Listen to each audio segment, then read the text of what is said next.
let's enjoy the day. We shall all sing and dance and play.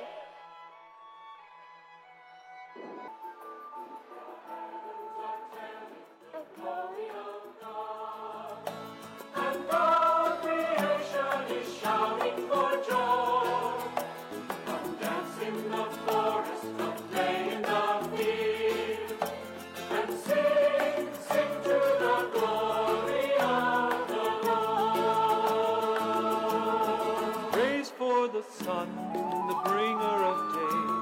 He carries the light of the Lord in his rays, the moon and the stars who light up the way unto your throne. The heavens are telling the glory of God, and all creation is shouting for joy. Come dance in the forest, come play in the field, and sing, sing to the glory of the Lord. Now, Eve was very hungry and tired. Adam left with the creatures to play. The devil came to the Garden of Eden, disguised as a serpent, and told Eve that she should eat the fruit of the tree of good and evil. Eve said God had told them not to eat the fruit. Satan lied that the fruit was very good and it will make her wise. Eve chose to eat the fruit. Eve gave some of the fruit to Adam on his return. Adam ate the fruit too. Fearing God, Adam and Eve ran and hid themselves. They were scared as they had not obeyed God. Eden was perfect, the garden of the Lord, the paradise of God. There was no sin or sickness, no stress or strain. It was heaven on earth. Adam and Eve knew no fear, and their relationship with God was precious and intimate. But as soon as Eve was deceived and Adam disobeyed, sin entered the world. God had no alternative but to quickly move to another plan. Disobedience of Adam and Eve led to the downfall of mankind. It led mankind to loss of righteousness, separation from God, physical death, and cursed environment.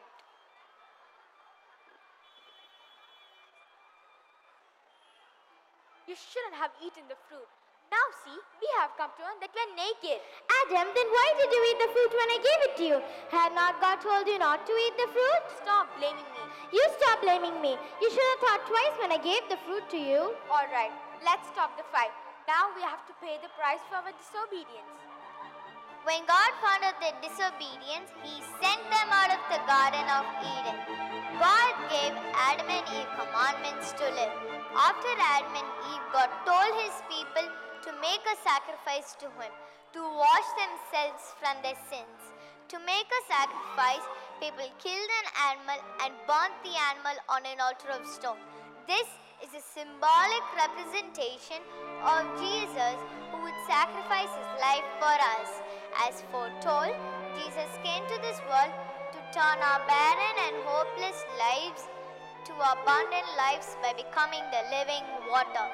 So, we see that for God so loved the world, He gave His only begotten Son, and whosoever believeth in Him shall not perish, but have everlasting life.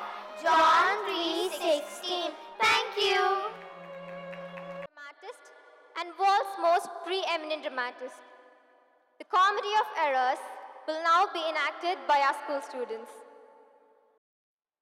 Set in the Greek city of Ephesus, Shakespeare's first play, The Comedy of Errors tells the story of two sets of identical twins.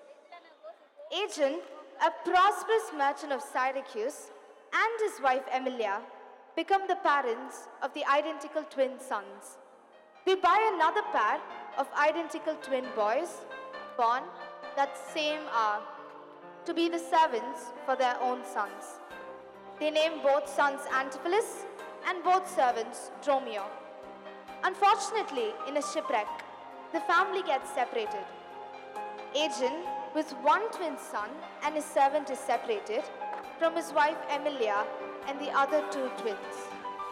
After 25 years, one of the twins, Antipholus of Syracuse, with his servant Dromio of Syracuse, arrive in Ephesus in search of their twin brother. The aged father, Aegeon too, sets out on his own search, wandering vainly. Ephesus turns out to be the home of the other twin brother, Antipholus of Ephesus, with his wife Adriana and his servant Dromio of Ephesus. What do you think happens when the Syracusans encounters the friends and families of the two twins? Let's sit back and enjoy the comedy that arises out of the mistaken identities of the two sets of identical twins.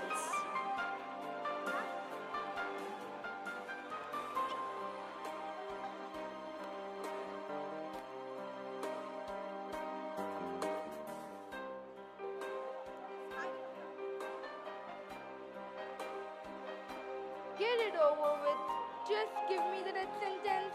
Look, I've got to follow the rules. Our two cities have a history of bad blood. So, we have decided that no one from either town can travel to the other. The penalty for doing so is death or the payment of 1,000 marks. We can see you don't have the money. At least at the end of the day, I won't have to worry about anything anymore. No, old man, don't break off so, for we may pity. Though not, pardon thee. My youngest son at 18 years became inquisitive after his brother, along with his attendant, when searching all over the world. Again, if any Syracusan born come to the bay of Ephesus, he dies, unless 1,000 marks be levied to quit the penalty and to ransom him.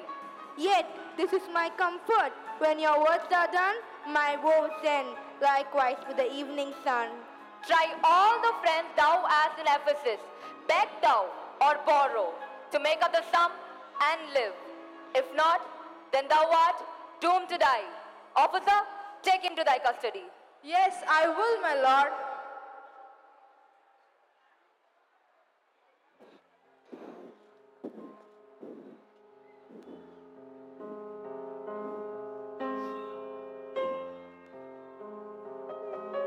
Sir, therefore, you are from Epidamnum, lest that your goods too soon be confiscated. This very day, a Syracusan merchant has been arrested for arriving here. There is your money that I had to keep. Dromio, go. Bear it to the centaur where we host, and stay there, Dromio, till I come to thee. Yes, indeed, I will. Stay there, Dromio. Yes. A trusty villain, sir, that very oft, when I'm dull with care and melancholy, he lightens me with his merry jest. What? Will you walk with me about the town and dine with me in my inn? I am invited, sir, to certain merchants, of whom I hope to make much benefit. I crave your pardon. Soon to meet you at 5 o'clock at the mart. Farewell. Farewell. Till then, I will go lose myself and wander up and down to view this city. Sir, I commend you to your own content. He that commends me to mine own content commends me of a thing that I cannot get. I, to the world, am like a drop of water that in the ocean seeks another drop. So, in finding forth, unseen, inquisitive, confounded himself. So I, to find a mother and a brother, in quest of them, unhappy, lose myself.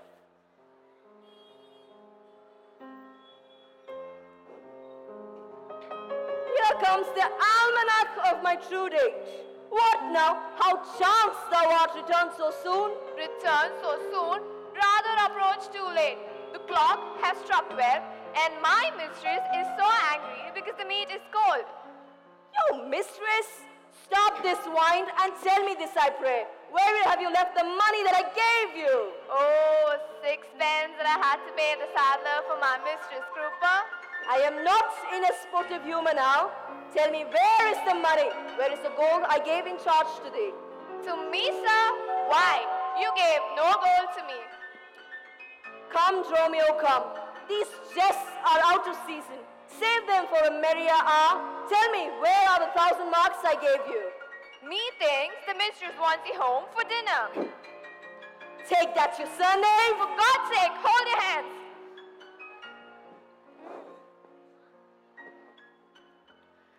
Upon my life, or by some other device, the villain has overwrought all my money. They say this town is full of cozenag.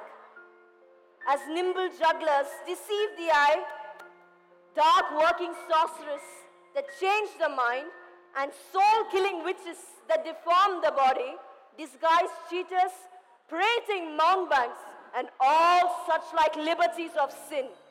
If it proves to be so, I shall be gone sooner from this city. I'll go to the centaur and fetch that slave of mine. I greatly fear my money's not safe here.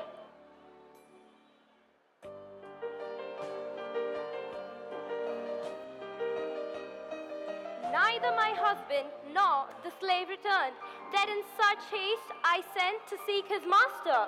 Perhaps some merchant has invited him, and from the mart he has gone somewhere to dinner.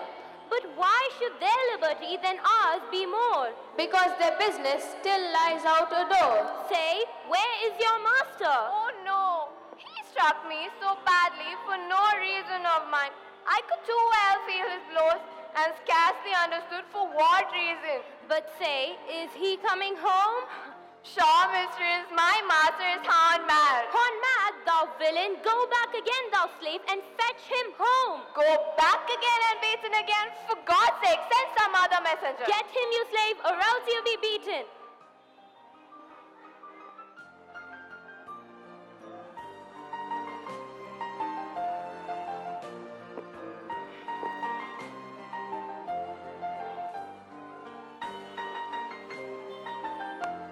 Why?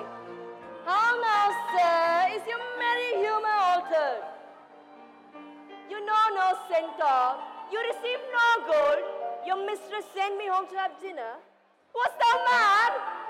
What answer, sir? When did I speak such words? Even now, even here, not half an hour since. I did not see you since you sent me to Centaur with the gold you gave me. Villain, thou did deny of a gold's receipt and told me of a mistress and a dinner. A mistress? Master, a mistress? Stop, Dromio. What means this just? Master, I pray you, tell me. I'm not aware of anything you speak. Antipholus. Look strange and frown. Some other mistress had thy sweet aspect.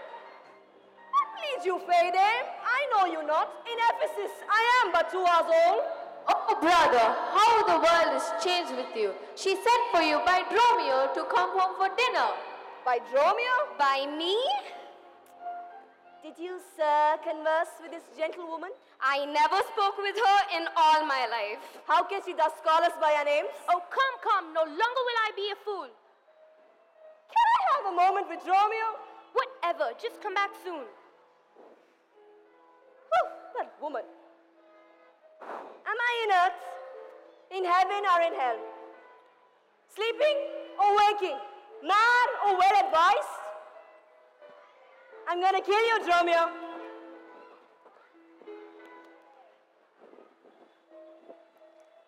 Master Antipholus. Hi, that's my name. I know it well, sir. Lo, here is the chain. I thought to have taken you at the proper time. The chain unfinished made me stay thus long. What is your will that I shall do with this? What? Please yourself, sir. I have made it for you. Made it for me, sir. I bespoke it not. Not once, not twice, but 20 times you have. Go home with it and please your wife. And soon at supper time, I'll visit you. My wife? A chain? What I should think of this, I just cannot tell.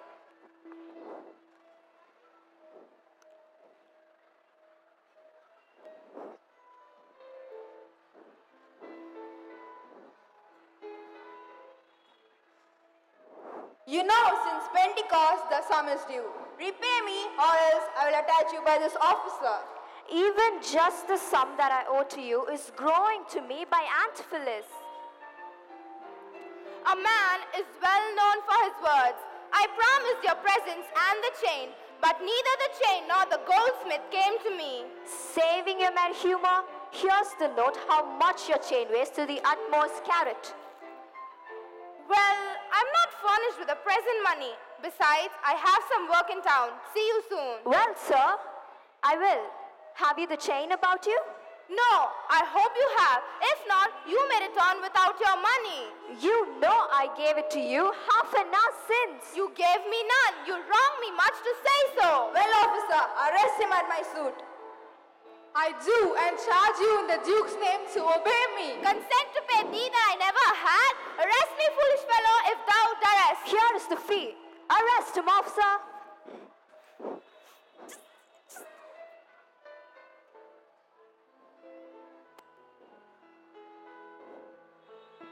Juan Angelo, a goldsmith. Do you know him? I know the man, but what is the sum he owes? It's 200 ducats. Say, how did it become so much? Due for a chain. He did bespeak a chain for me, but had it not... God, for thy mercy, they are loose again. Let's call for more help to have them bound again. Be quiet, people. Wherefore throng you hither? To fetch my poor, distracted husband. I knew he was not in his perfect wits. I'm sorry that I did draw on him.